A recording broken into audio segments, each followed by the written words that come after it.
began walking through the street of Mecca on the way to see the Prophet ﷺ, which was at Dar al-Harqam al-Makhzumiyah. He arrived and he pounded on the door.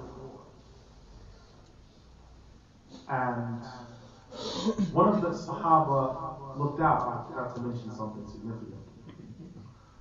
Before Umar left the house, Khabbab had come out of the closet and said, Umar, won't you become Muslim and consider the truth of the faith?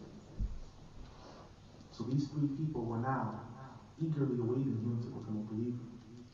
So Umar had knocked on the door at Dar al-Arqam, knocked on the door, and one of the Sahaba looked out, and Hamza, who was there, said, I saw the color drain out of his face.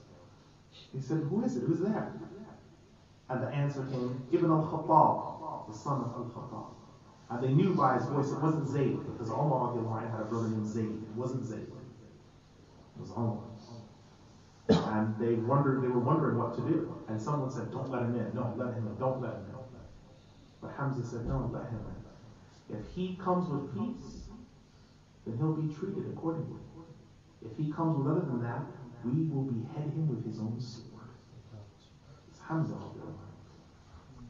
So they opened the door, and in came Umar with the unsheathed sword.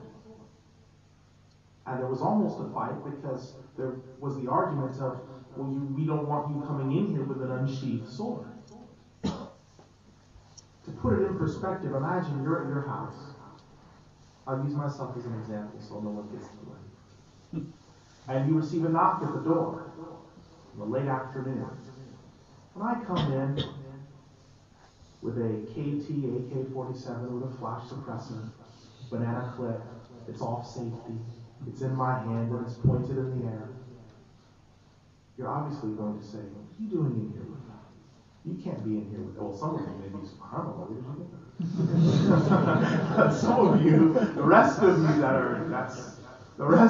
you are going to say, you're not supposed to be in here with that. Put that thing away, right? Put that back in the case or the box or wherever you got it from.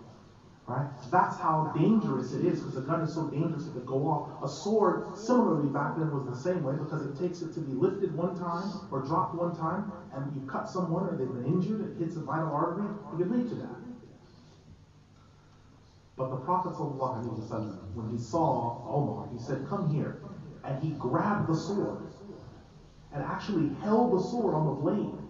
Now technically that should cut your fingers off.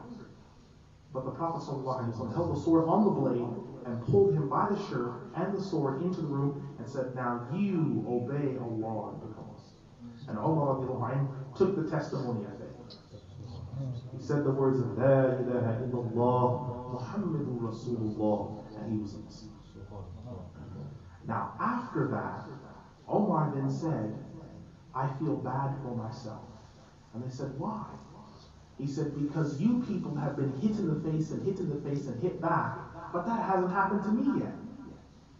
So Umar went wandering through town, telling people, I am a Muslim, and awaiting persecution. This is a good sign, because the fact that he became Muslim and then expected persecution is something to remind us. Sometimes we become Muslim, or after a period of time when we weren't taking Islam very seriously, and then we get serious, and then persecution comes, and we say, why Allah? Why? And then we say, I was better off not praying. At least I was safe. You used to go out at all hours at night, your parents never asked you anything. Now you get serious about Islam, your parents are like, you better report home. Where were you? It's like, it's only 8 p.m. Yeah, but where were you? Because they thinking anything about you. Before it was 3 in the morning, 4 in the morning, you would stumble in. Sometimes Muslim brothers at the time when they weren't taking Islam seriously would come home stumbling drunk. Parents said nothing. But now they're praying, they're fasting, and they come home, 9 p.m., where were you? At the Masjid. What were you doing at the Masjid? Well, ostensibly the reason for what the Masjid was built. Right. But somehow they believe that we're learning, advanced small weapons training or what have you.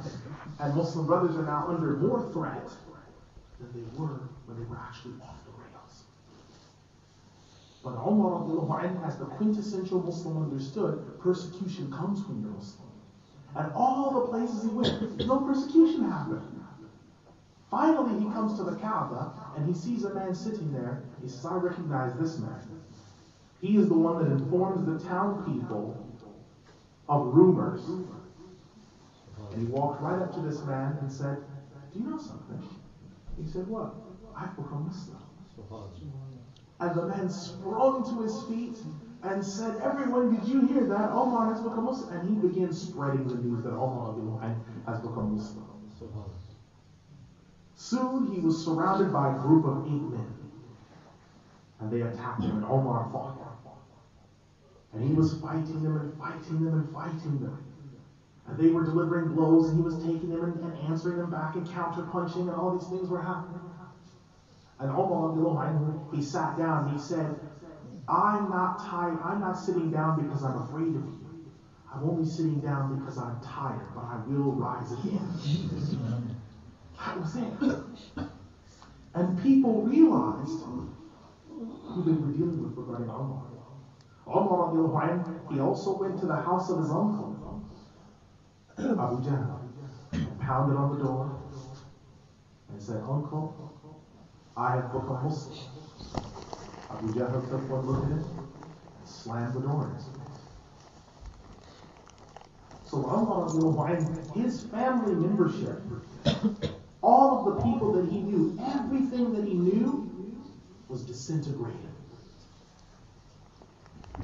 And sometimes, whether we are coming from a family where we came from a family of Muslims, or we came where we didn't have a family of Muslims, that disintegrates when we get serious about the faith that we come from. This is what was happening to Umar.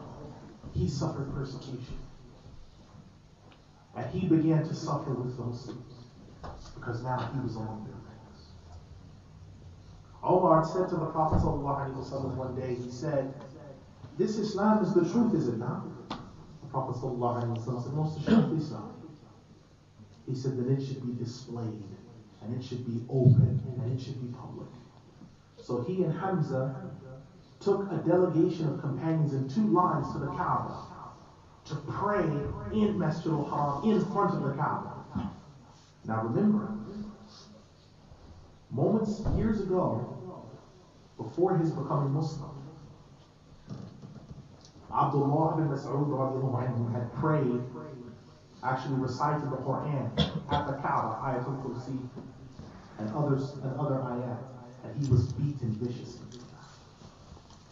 Umar went in front of the Kaaba with Hamza, and nothing happened to any Muslims.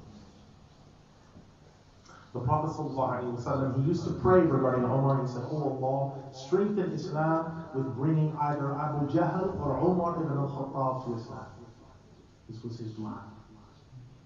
When Umar became Muslim, the Prophet ﷺ said, the heavens rejoiced. Umar was called Al-Faruq, the criterion, the decisive. Because regarding Omar's statements and his decisions, over 20 ayat of the Quran were revealed. I'll give you an example of that. In one of the battles of the Prophet ﷺ, Abu Bakr and Umar were sitting with the Prophet ﷺ, and some prisoners had been taken after war, and they were coming to the conclusion, because Allah had not revealed ayat yet on what should be done to prisoners of war that were continuously fighting the believers even after capture. And Abu Bakr said, we'll release them for a ransom. And they agreed that. What Omar had said is, we should kill them so we don't run across them again. And they released them. Ayat came down not long after that to say that in the future, these type of prisoners that insist on fighting the Muslims even after they're released, they should be killed. In agreement with Umar. The Prophet ﷺ said, the truth was put on the tongue of Umar Bin Al-Khattab. So he spoke the truth. There was a dream that the Prophet ﷺ had, in which there was a dream that Omar had, in which he was drinking milk, so much milk, and he said, what does this mean? And the Prophet